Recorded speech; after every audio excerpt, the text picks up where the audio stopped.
بدن اٹھتا نہیں ہے، 8 الارم لگائے 10 الارم لگائیں، اٹھا نہیں جاتا صبح۔ کیوں نہیں اٹھا جاتا؟ کیونکہ بدن ذکر کی حالت میں نہیں ہے، بدن غافل ہے۔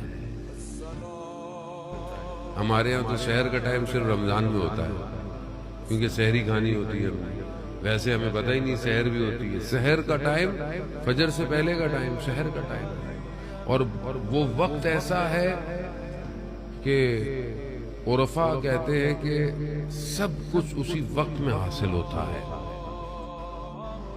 کیونکہ ہمیں ظاہر علم نہیں ہے، ہم ایک تو دیکھ نہیں سکتے اس طرح چیزوں کو، ورنہ کوئی بھی عارف، کوئی بھی ولی سحر کے ٹائم پر سوتا نہیں ہے۔ اور سردیوں میں جہاں لمبی لمبی راتیں ہوں تو سردیوں کی راتیں تو عرفاء کے لیے بہار کی راتیں ہیں، کیونکہ ان کو بہت زیادہ وقت ملتا ہے۔ وہ بھی سحر کے وقت میں خاص لذت ہے۔ میں جانے محترم، اگر انسان کو پتا ہو کہ اس وقت کی اہمیت کتنی ہے تو انسان اس وقت کا انتظار کرتا ہے، مس نہیں ہونے دیتا اس وقت کو۔ اب ہم کیسے اٹھیں مولانا صاحب؟ عزیزان محترم، چند آپشن ہے خالی۔ آپشن اے، جلدی سو جاؤ، جو کہ بہت مشکل ہے آج کل، جلدی کوئی بھی نہیں سوتا۔ آپشن بی، رات کو کھانا کم کھاؤ، یہ بھی ہم نہیں کر سکتے، رات ہی کو تو مولانا صاحب کھانا ملتا ہے صحیح طرح، اس کو بھی کون چھوڑے۔ آپشن سی، ساری رات جاگتے رہو، یہ بھی مولانا صاحب نہیں ہوتا، کیونکہ ہم کوشش تو کرتے ہیں پوری رات جاگیں، فجر سے پہلے آنکھ لگ جاتی ہے، فجر سے پہلے سو جاتا ہے، ساری رات باہر بیٹھیں گے 1-2 بجے تک گھومے پھریں گے اور آئیں گے۔ کیا کریں؟ کیسے اس وقت کو حاصل کریں؟ یہ سرمایہ ہے، یہ حسرت کھائے گا انسان جب قیامت والے دن کھڑا ہوگا کہ میں اپنی زندگی کے کیسے وقتوں میں سوتا رہا جب بٹ رہا تھا۔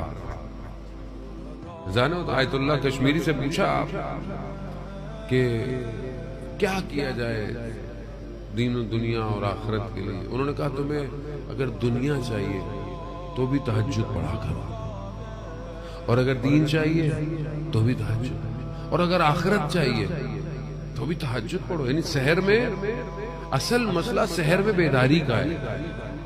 خدا کو ہم کتنی نوافل پڑھ کے ہم خدا کو کیا دیں گے؟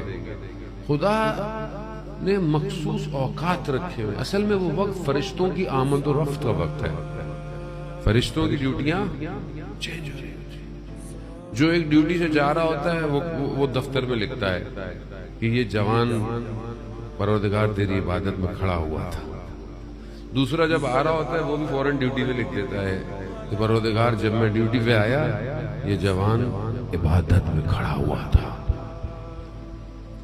جب تک یہ دنیا کٹے گی نہیں یہ معاملہ جڑے گا نہیں۔